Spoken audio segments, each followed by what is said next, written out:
Ambassador Vathan Sor had served the Galactic Concord for 46 years, and in all that time, he had never once seen the human delegation arrive late to a session, never once seen them raise their voices, and never once seen them demand anything from anyone. He watched them now as they entered the Grand Forum, 8 humans in their simple gray uniforms, walking in a neat line through the massive hall where 4,000 species governed the stars. And he felt something strange in the back of his mind, something cold and small like a pebble dropping into still water. He could not name it yet. The forum was a cathedral of light and noise, a circular chamber so vast that clouds sometimes formed near its ceiling, and every seat was filled with diplomats and leaders from across the Orion Arm.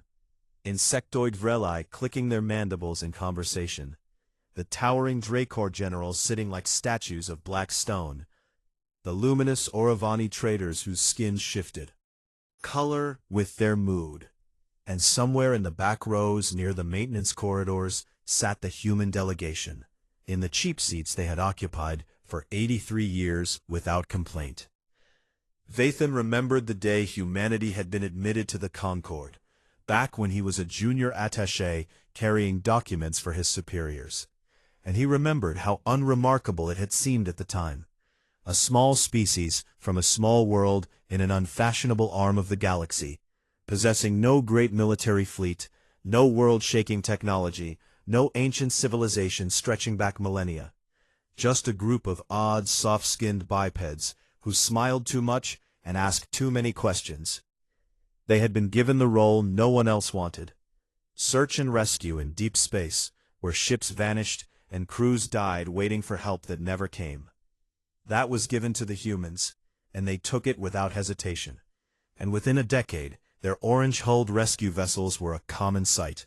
Dangerous corridor of the galaxy, and spacers of 100 species learned to feel relief at the sight of that ugly human color blazing against the black. Medical research on alien diseases that no species wanted to fund, because the victims were always someone else. That was given to the humans too, and they built quiet little laboratories on remote worlds and studied plagues that killed species they had never even met, simply because someone had to. Disaster relief and frontier infrastructure and cultural preservation for dying civilizations, all of it fell to the humans, and they carried it all on their small shoulders, without ever asking for a seat at the high table.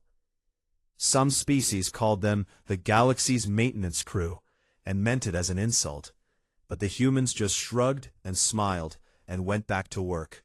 And Vathan had always admired that about them, even if he had never said so out loud. Now Dr. Lena Achebe rose from her seat in the back row, and walked to the speaking platform at the center of the forum, and the noise of 4,000 delegations slowly faded into a curious hush, because humans almost never requested the platform, and when they did, it was usually to report on some obscure frontier matter that put half the chamber to sleep. Lena was a tall woman with dark skin and silver hair, and eyes that carried a weight Vathan had not noticed before. And she stood at the center of all those alien gazes, and spoke in a voice that was calm and steady and completely without anger. She said that the United Earth Commonwealth had held a vote among all its worlds and all its people, and the result had been unanimous, and that humanity was formally withdrawing from the Galactic Concord, effective in 90 standard days, and that all human personnel and operations across Concord space would be recalled and decommissioned in an orderly fashion, and that Earth wished every species in the forum nothing but peace and prosperity in the years to come. She spoke for exactly 2 minutes. Then she thanked the forum for its time and walked back to her seat. The silence that followed was not the respectful silence that greets a powerful speech. It was the confused silence of people who have just been told something they cannot process. Like a crowd watching a building collapse in slow motion, and not yet understanding what they are seeing. A few delegations laughed nervously, because surely this was some kind of procedural joke, some human eccentricity that would be explained and forgotten by the next session. And the Auravani ambassador turned to his aide and said something dismissive that made his skin flash a shade of amused yellow. The High Arbiter, an ancient Vreli whose compound eyes had seen 10,000 sessions, tapped her ceremonial staff and declared the announcement noted as a procedural curiosity, and moved on to the next item on the agenda, which was a trade dispute about mineral rights in some forgettable asteroid belt. And just like that, the galaxy moved on, but Vathan did not move on. He sat in his seat and stared at the human delegation, and watched them gather their things quietly and file out of the chamber without looking back. And the cold pebble in his mind had grown into something heavier now, something that pressed against his chest like a hand pushing him underwater. He stood and followed them. He caught Lena in the corridor outside the forum, a long hallway of polished stone, where the light came through tall windows and painted everything in shades of gold. And she turned to face him, with an expression he had seen before on the faces of surgeons and soldiers, the face of someone who has made a terrible decision and is at peace with it. He asked her why. Not why the withdrawal, he could read a political document as well as anyone, but why now, after 83 years of patience, after decades of thankless work, after all the times humanity had been ignored and overlooked and shoved into the back row, and still shown up the next morning ready to help. Lena looked at him for a long time, and in her eyes he saw something that frightened him more than any threat or weapon ever had. She was not angry. She was not bitter. She was tired. And she said to him in a voice so quiet he had to lean forward to hear it, because we finally stopped hoping it would get better. Then she turned and walked away down that golden corridor, and Vathan stood there alone, watching her go, and for the first time in his long career, he felt something he had no word for in his language, a feeling the humans had a word for, a word he would learn much later when it was far too late. The word was regret. The first crack appeared on day 12. A Valesi cargo hauler called the Bright Passage suffered a reactor breach in the dead space between the Korath and Selen systems. A cold stretch of nothing, where the nearest star was a pale smudge, and the nearest Concord outpost was 11 standard days away at full speed. And the crew of 300 sent their distress signal into the dark, and waited the way spacers had always waited, with fear in their hearts and a prayer on their lips. Because everyone knew that when you broke down in deep space, there was only one group that came for you fast enough to matter: the humans. The orange-hulled ships with the big engines, and the crews who slept in shifts, so someone was always listening. They were the ones who came when no one else would, who crossed impossible distances in impossible time, because they had built their entire rescue fleet around a single stubborn belief that no one should die alone in the dark. The orange ships did not come. The Bright Passage sent its signal again and again, and the void answered with silence. And by the time a Concord patrol vessel finally arrived 11 days later, the reactor had failed completely, and the life support had gone cold, and 300 Valesi were dead in the dark. It was the first time in 40 years that a deep space distress call had gone unanswered. And the Valesi Trade Council filed a furious complaint with the Concord, demanding to know what had happened to the rescue network. And the answer came back in a bureaucratic memo that read like a slap across the face. The Human Search and Rescue Corps had begun recalling its vessels as part of the withdrawal process, and no replacement program had been established because no one had thought to create one. No one had thought to create one because no one had ever imagined the humans would actually leave. On the agri-world of Tessoth Prime, things were worse. Plague had begun creeping through the root systems of the great grain forest that fed half the planet, and the native Tessothi, gentle six-limbed herbivores who had never fought a war in their entire history, watched their crops blacken and curl and die, and they did not understand why, because for 40 years a small team of human xenobiologists had been living among them, monitoring the soil and the spores and the delicate balance of their ecosystem, and the Tesothi had grown so used to the humans being there that they had forgotten the humans were doing anything at all. Food and learned their songs and tended their soil for 4 decades would simply walk away. The Tesothi government contacted the Concord's Bureau of Species Health and asked for emergency assistance, and discovered something that made their ambassador's 3 hearts stop beating for a full second. The Bureau had been subcontracting 70% of its field research to human scientists for the past 30 years, because humans were cheaper and more willing, and frankly better at the work than anyone else. And now that the humans were gone, the Bureau had almost no one to send. Across the galaxy, the same story repeated itself in 1,000 variations. Relay stations along the Sagittarius corridor began failing one by one, their maintenance schedules overdue, and their diagnostic systems flashing warnings in human standard formats that no other species had bothered to learn. And the replacement parts that kept them running had been manufactured on human colony worlds were now packing up and going dark. A water purification network on the desert moon of Kareth 7 broke down, and the local engineers opened the control panels and found handwritten notes in the margins. Human engineers talking to each other in their strange informal way, leaving jokes and warnings and decades of hard-won knowledge scribbled in pencil on the inside of machines. And none of it had ever been entered into any official database, because no one had ever asked the humans to document what they knew. They had just done the work because it needed doing. Ambassador Vathan spent those weeks in a state of growing horror, not because of the systems that were breaking, but because of what he was discovering about the systems that had been working all along. And he buried himself in the Concord archives and pulled every record he could find about humanity's 83 years as a member species. What he found made him sick.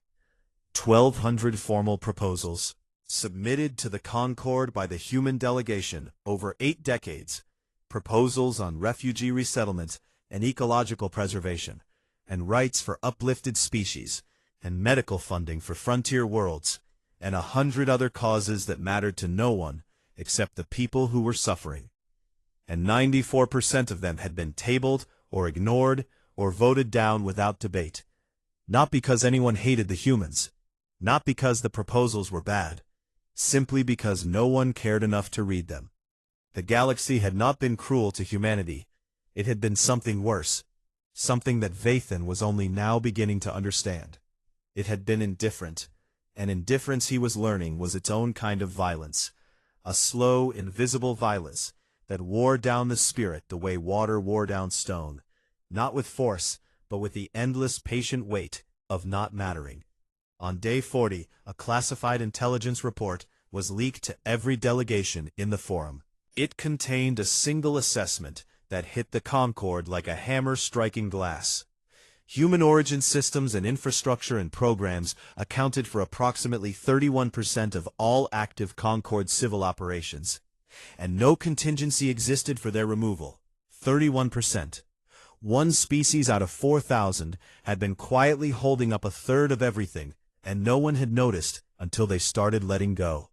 The panic began then, not a loud, dramatic panic, but a slow, creeping institutional terror, the kind that moves through bureaucracies like poison through water. And suddenly every department and ministry and bureau in the Concord was scrambling to audit its own operations, and discovering with dawning dread just how many invisible threads led back to a small species from a small world that had never once been given a seat at the high table. Vathan sat alone in his office that night and stared at the data on his screen and thought about all the times he had walked past the human delegation in the corridors of the forum and nodded politely and never stopped to talk. And he thought about Lena's tired eyes and her quiet voice saying those words that would haunt him for the rest of his life. because we finally stopped hoping it would get better. He understood now. They had not left because they were angry. They had left because they had poured everything they had into a galaxy that took and took and took and never once looked up from its own affairs long enough to say thank you. And the worst part, the part that kept Vathan awake that night and many nights after, was that he could not honestly say they were wrong to go. By day 60, the galaxy had tried everything except the one thing that might have mattered. The Auravani were the first to make their move because the Auravani were traitors, and traitors believed that everything had a price, and every problem could be solved with the right offer.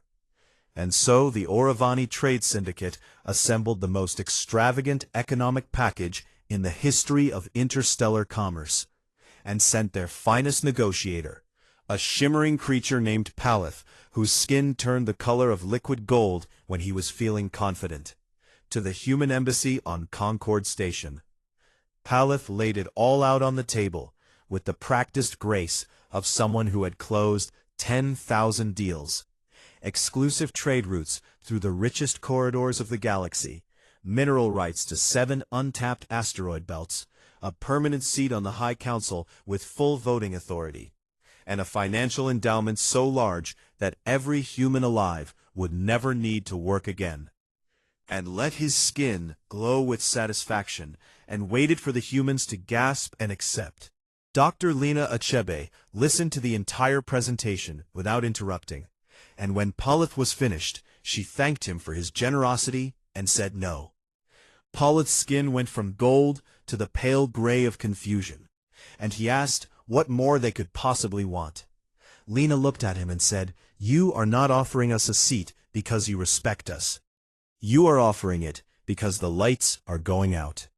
Paleth opened his mouth and closed it and opened it again, and for the first time in his career he had nothing to say, because she was right, and they both knew it, and there was no deal clever enough to disguise the truth, that the galaxy was not offering humanity a place at the table. It was trying to buy back the hands that kept the table standing. The Auravani left with their offer unsigned, and their skin the dull color of shame. The Dracor came next. Bring gifts.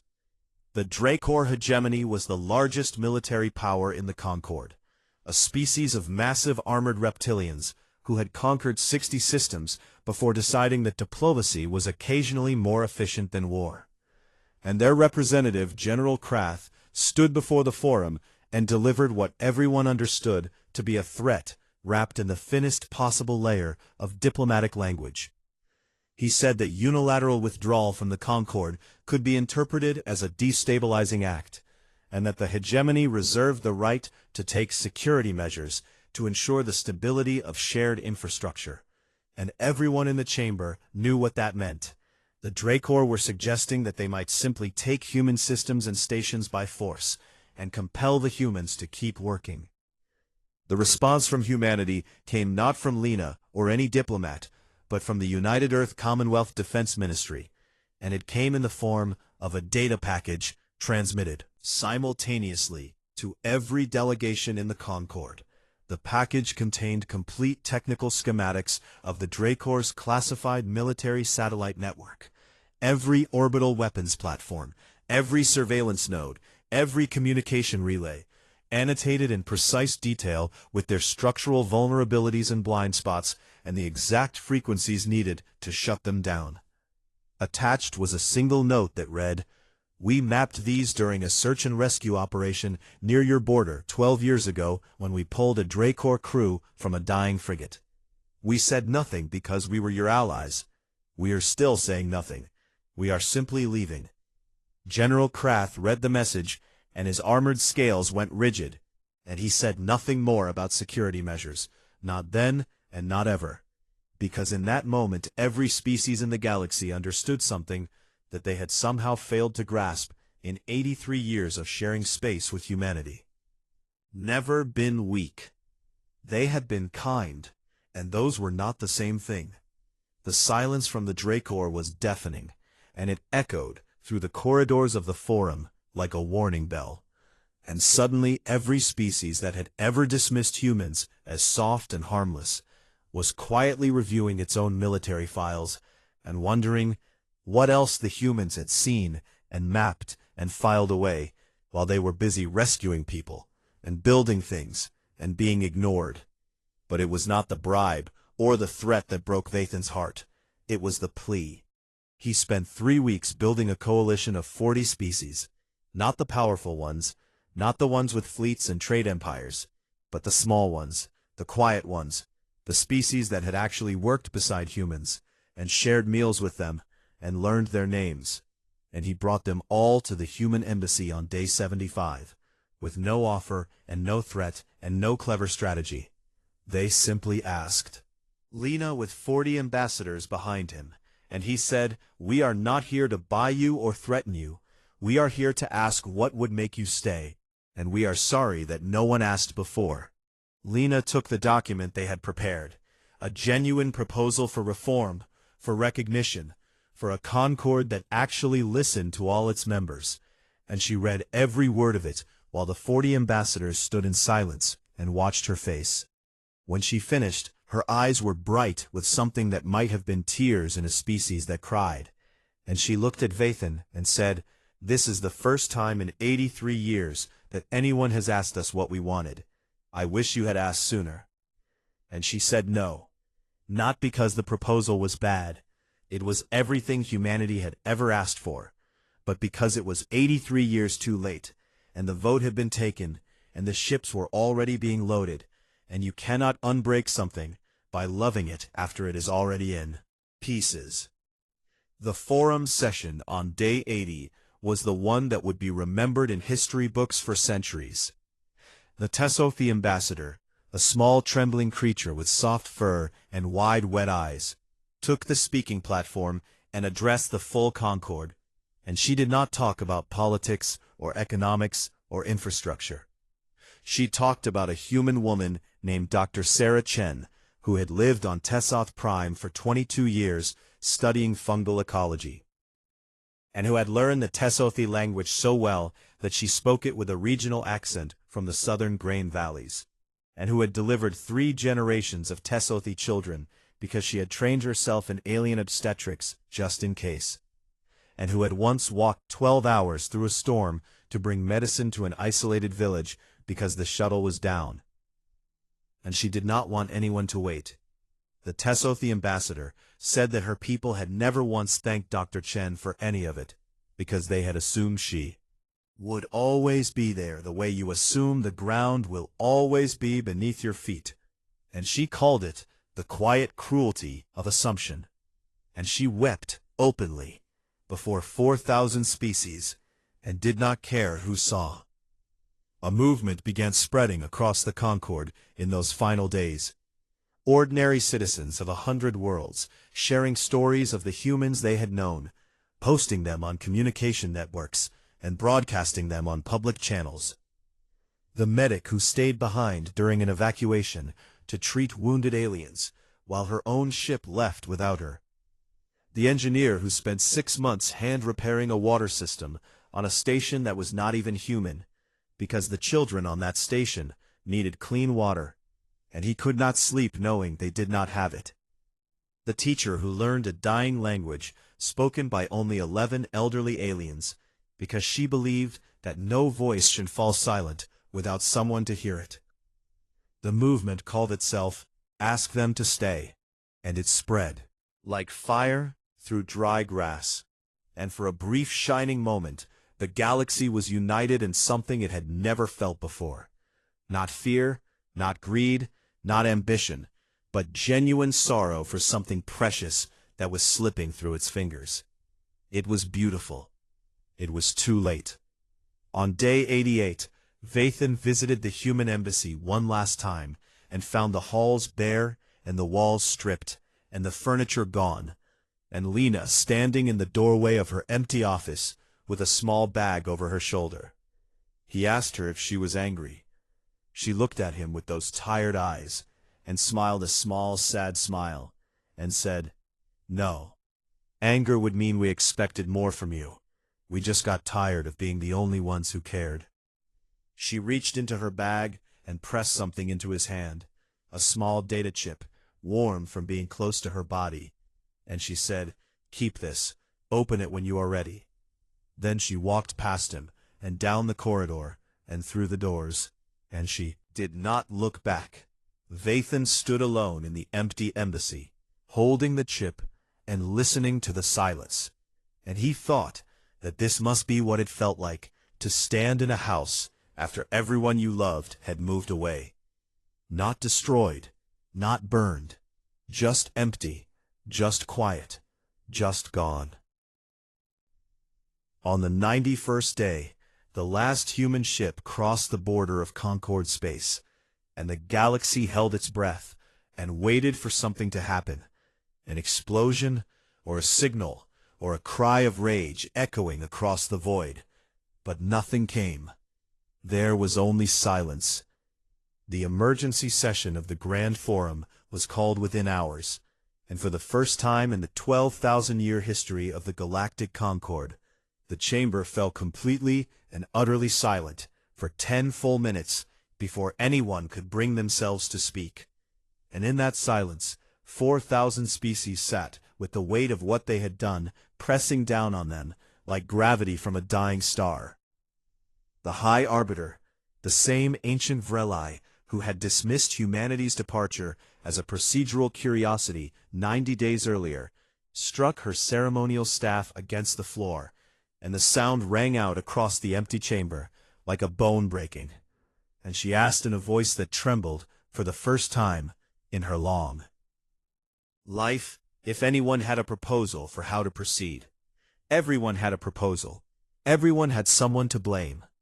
The Auravani pointed at the Dracor and said their threats had driven the humans away, and the Dracor pointed at the Auravani and said their greed had made the humans feel like commodities, and the Vreli pointed at everyone and said the entire forum had failed, and the smaller species pointed at the larger ones and said they had hoarded power while humans carried the weight. And within 6 months, 3 minor trade wars had erupted, not over territory or resources, but over the simple burning question of whose fault it was that the lights were going out. Because the lights were going out. Relay stations failed and went dark, and the communication networks that connected 1,000 worlds began to fragment. And ships that had once crossed the galaxy in weeks now sat in port, because the navigation beacons that guided them through dangerous space had been maintained by human engineers who were gone.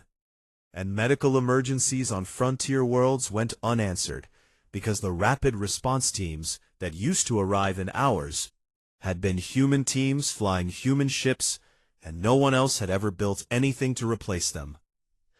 The Concord sent recovery crews to every station and outpost and embassy that humans had occupied, hoping to salvage what they could, and what they found there changed everything. The humans had not simply maintained the galaxy systems, they had improved them.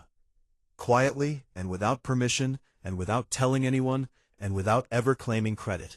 Human engineers had been upgrading relay stations for decades, replacing old components with better ones they had designed themselves, optimizing power systems to run more efficiently, extending the operational life of equipment that should have failed years ago, and none of it was in any official record, because no one had ever asked what the humans were doing. Inside those machines, and the humans had never thought to boast about it. Medical databases on Concord stations contained research files that were decades ahead of standard galactic science. Human doctors and xenobiologists working in their spare time to solve problems that did not affect their own species, simply because the problems existed and someone needed to solve them. And the files were meticulous and thorough and freely accessible to anyone who looked. But no one had ever looked, because no one had ever imagined that the quiet little maintenance species in the back row might be doing Nobel-worthy science between rescue missions. On 12 agricultural worlds across the frontier, human agronomists had quietly redesigned the entire farming infrastructure. New irrigation patterns, soil treatment techniques, crop rotation schedules tailored to each planet's unique biology.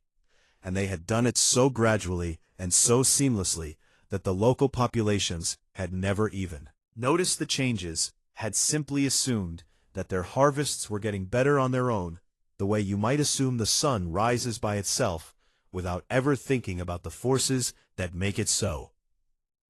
But the thing that broke the galaxy, the thing that turned grief into something deeper and more permanent, was the letters. In every human embassy, every human quarters on every station, every human outpost on every frontier world, the recovery crews found letters, handwritten on actual paper in the human custom, sealed in envelopes with names written on the outside in careful script, and every letter was addressed to the species the humans had worked alongside. The Oravani letter thanked them for their music, and said that human children on frontier stations used to fall asleep listening to Oravani trade songs broadcast across open channels. The Vreli letter thanked them for their patience, and said that humans had learned more about long-term thinking from the Vreli's ancient traditions than from any book ever written on Earth. The Tessothi letter thanked them for their kindness, and said that the years spent on Tessoth Prime were among the happiest in the memory of the humans who lived there. And it included a recipe for a Tessothi bread that the human researchers had loved and had been trying to recreate on Earth for years, without success. Every letter was different, and every letter was personal, and every letter said the same thing beneath its surface. We were here, we saw you, we loved you, and we are grateful for the time we had. Not one letter contained a single word of anger.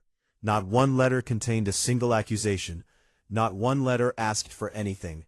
They simply said thank you and goodbye.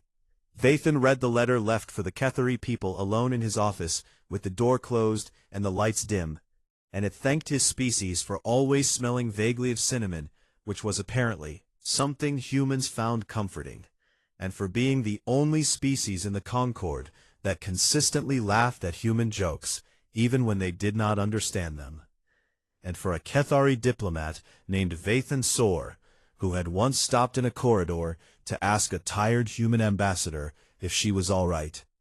You probably do not remember that, the letter said, but she did, and she told the rest of us, and we carried it with us like a small warm light in a very large dark room. Vathan put the letter down and pressed his clawed hands against his face and wept in the way his species wept, silently, with his whole body shaking. And he wept not because the words were sad, but because they were kind, and kindness from someone you have failed is the sharpest blade in the universe. The Concord held a grand ceremony 1 month after the departure, and passed a unanimous resolution officially honoring humanity's contributions to galactic civilization, and it was full of beautiful language about service and sacrifice and the enduring bonds between species. And every delegation voted in favor, and it meant nothing, because the people it was written for were already gone and could not hear it.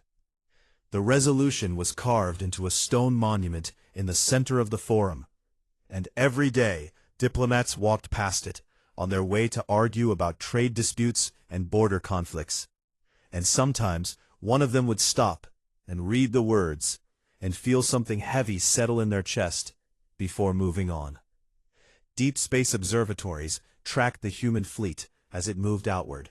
Thousands of ships of every size, from massive colony vessels to tiny personal craft, all moving together in a great migration that the Vreli astronomers said was the largest coordinated movement of a single species ever recorded. And they were not heading for any known system or any charted region of space. They were heading for the Andromeda Void, the vast empty darkness beyond the galactic rim, where no species had ever ventured because there was nothing there. No stars, no worlds, no reason to go, and the humans were flying straight into it with every ship they had. They were not running away. They were not fleeing in defeat. They looked at a galaxy that did not want them, and they shrugged the way humans always shrugged, and they decided to go find a new one.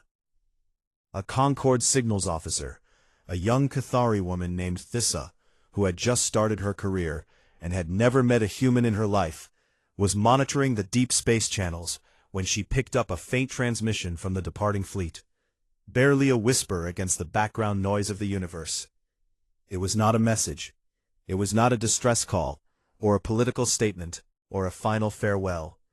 It was music, an old Earth melody, carried across the void, sung by human voices in a language Thissa did not speak, and she sat at her console and listened to it fade into the distance. Did not understand the words, but something in the melody reached past language and culture and biology and touched something fundamental in her, something that all living things share, regardless of what world made them. She wept, and she did not know why. And across the galaxy in empty embassies and abandoned outposts, the letters sat in their envelopes waiting to be read, and the machines the humans had quietly improved hummed on for a little while longer before they too began to fall silent. And the universe continued to expand the way it always had, slowly, patiently, indifferent to the small bright lives that burned within it, and the small bright species that had chosen to carry its weight without ever being asked. 200 years is a long time to carry a wound, but the galaxy carried it anyway, because some wounds are too important to let heal.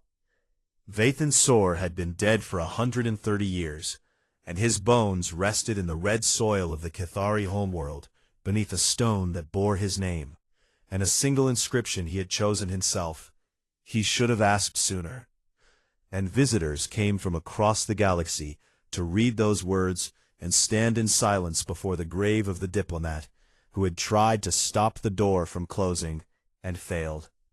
His great-granddaughter Soraya Cathari Vathan had inherited his sharp mind and his heavy conscience, and she had spent her entire adult life studying what the Cathari now called the Quiet Departure, a name that had spread to every species in the Concord and become one of those phrases that carried the weight of a civilization's shame in just 3 words. The galaxy had survived the departure, but it had not survived unchanged. Years after the humans left had been brutal. Systems failing, networks collapsing, plagues spreading unchecked, species turning on each other in fear and frustration. And the Concord had nearly dissolved twice in the first 50 years as old alliances shattered under the strain of actually having to do the work that humans had been doing quietly for almost a century. But the galaxy had also learned. Slowly and painfully and with great reluctance, the species of the Concord had begun to build what the humans had always asked them to build: rescue fleets that responded to distress calls regardless of which species was dying, medical programs that studied diseases on worlds far from the researchers' homes, infrastructure teams that maintained systems they would never personally use, and 1,000 other small acts of service that cost time and effort and resources and paid no dividends except the knowledge that someone somewhere was alive because of what you did. Called it the Humanity Doctrine, and it was enshrined in the Reformed Concord's founding charter, with the words, "No species' contribution shall be measured solely by its power," carved into the wall of the new forum, and it was the closest thing to a religion that the secular galaxy had ever produced. Human studies had become one of the most popular academic fields in the Concord. Thousands of scholars on hundreds of worlds dedicated to understanding the small, strange species that had carried a galaxy on its shoulders and asked for nothing in return. And the letters the humans had left behind were preserved in crystal archives that school children visited on field trips, standing in hushed rows before the handwritten words and trying to understand what kind of beings would thank the people who had ignored them. Monuments to humanity stood on 300 worlds, simple structures usually, because the scholars had determined that humans preferred simplicity.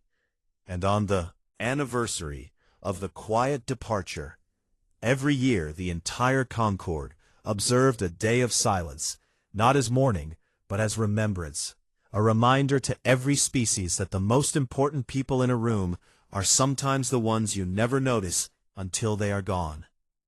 Soraya had grown up surrounded by this reverence, and it had shaped her the way gravity shapes a river, inevitably and completely. And she had devoted her career to the archives, digging through records and reconstructing the human experience in the Concorde, with the obsessive care of someone trying to solve a puzzle that would never quite be complete. She knew more about humanity than perhaps any living being in the galaxy, and yet she felt she understood them less with every passing year, because the more she learned, the more she realized that understanding humans was not a matter of facts and data, but of something deeper, something her species did not have a word for, a quality that made humans carry water to strangers, and learn dying languages, and fix machines in the dark, and write thank-you letters to people who had never thanked them. She was in her great-grandfather's personal archive, a small room in the family home filled with the accumulated documents of his long career, when she found the data chip. It was in a box labeled simply Lena, and it was old, 200 years old, sealed in a protective case that Vathan had never opened. And Soraya held it in her hands and felt her pulse quicken because she knew the name. Everyone in the galaxy knew the name, and she knew that Lena Achebe had given something to Vathan on the last day, and that he had kept it, but had never spoken publicly about what it contained. She brought the chip to her laboratory and placed it in a reader, and the air above her desk shimmered and resolved into the image of a human woman sitting in an empty office. Lena Achebe looked older than she did in the historical recordings. Thinner, and her dark skin was lined with the fine cracks of exhaustion and sadness. And she sat behind a bare desk, in a room stripped of everything except the chair beneath her and the camera before her. And she looked directly into the lens, with eyes that were clear and calm and impossibly gentle. She spoke. "If you are watching this," she said, "it means someone remembered, and that is all we ever wanted." Her voice was quiet and steady, and it filled the small laboratory like light filling a dark room. Not power, not glory, not a seat at the table, just to be remembered, just to know that it mattered, all of it. Every unanswered proposal, every ignored report, every time we raised our hands and no one called on us.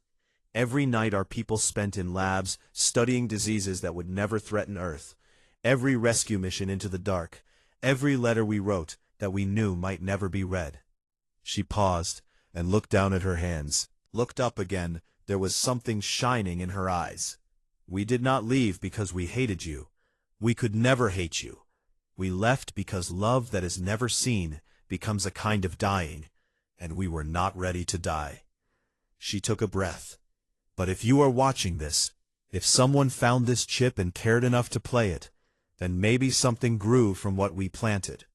Maybe you are building something better now, something kinder, something that listens. And if you are, then it was worth it, all of it, every thankless year, because you learned." She smiled, and it was the saddest and most beautiful expression Soraya had ever seen on any face of any species. And maybe that was our real purpose all along, not to save the galaxy, but to show it what it was missing. The recording ended. Soraya sat in silence for a long time, and then she did something that would be discussed by historians for centuries. She broadcast the message across every channel in the Concorde, to every world and station and ship. And Lena Achebe's voice filled the galaxy 200 years after she had spoken, and the forum fell silent, just as it had on the day she said goodbye. On 700 worlds, beings of every shape and size stopped what they were doing and listened. And something moved through the galaxy like a wave through deep water, something old and heavy and sacred. And for a moment, every species felt connected to every other species by the shared memory of what they had lost and what they had become because of it. 3 days later, a deep space observatory on the edge of Concorde territory detected an anomaly. It was faint, barely distinguishable from background radiation, and the astronomers almost dismissed it as noise. But a young Tasathi researcher ran the signal through every filter she had, and isolated it, and amplified it, and stared at her screen with all three of her hearts hammering in her chest. Beacon. It was unmistakably human in origin. The signal architecture matched records in the archives perfectly. The same engineering, the same elegant simplicity. And it was coming from deep inside the Andromeda Void, from a region so far beyond the galactic rim that the light from Concord space had not yet reached it. The beacon carried a data packet, and the data packet contained a message, and the message was written in 4,000 languages, one for every species in the galactic Concord, each translation precise and careful and perfect. And it said the same two words in every tongue: still here. Soraya read the message standing in the forum, surrounded by 4,000 delegations, and the silence that followed was not the silence of grief, or shame, or confusion. It was the silence of a galaxy looking up. For 200 years the Concord had carried the weight of what it had done. The quiet cruelty, the careless indifference, the long blind years of taking without seeing. And it had built something better from the ashes of its failure, not because it was wise, but because a small stubborn species had shown it what wisdom looked like, by living it every day in the dark and the cold and the silence, without recognition. And now from across an impossible distance, across 200 years, and a void that should have swallowed everything, a signal had come home. Not a demand, not a cry for help, not a triumphant return. Just a gentle reminder from the species that had never stopped caring, even after it had every reason to. Two small words that carried within them the entire history of what humanity was and what the galaxy had learned to become. Still here. And for the first time in 200 years, the galaxy had something it had lost on the day the humans walked quietly out the door.